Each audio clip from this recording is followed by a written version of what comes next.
Ilang buwan nang hindi makontak ng kanyang mga kaanak ang isang OFW sa Saudi Arabia na sinabing pinagselosan umano ng babae niyang amo. Nakatutok si Paul Hernandez ng GMA Regional TV. Balitang Southern Tagalog. November 14, 2023, nagpadala ng mensahe sa kanyang pamilya ang 38 anyos na domestic helper sa Dammam, Saudi Arabia na si Divina Yap. Humihingi ng tulong dahil sa panganib na umano'y bibitayin siya roon.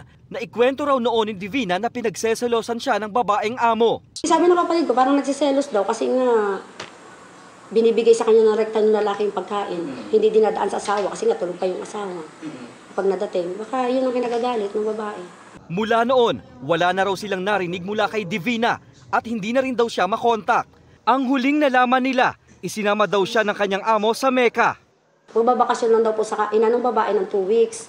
After 2 weeks, balik po sila ng Dammam. Niluludan ko lang siya dito, 200 weekly, para lang makapag-message sa amin ng text. Kahit sa text lang, kakamustahan kami magkapatid. Hindi akalain ng ina ni Divina na ang paghahangad na mabigyan ng magandang buhay ang pamilya, hahantong sa problema. Masakit sa akin yung anak ko eh. Mabait po yung anak ko.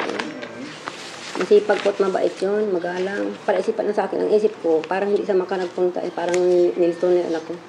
At isa, estimate ko lang. Parang kung saan na dinala yun. Nakipag-ugnayan na sila sa agency ni Divina pero wala daw ibinibigay sa kanilang impormasyon. Nitong huli po, na alam nila nagagalit na kami, sinasagot na po. Inaasikaso naman daw po nila, hindi naman daw po nila pinababayaan. Hininga namin ng pahayag ang agency ni Divina pero hindi pa sila sumasagot sa aming mga text at tawag.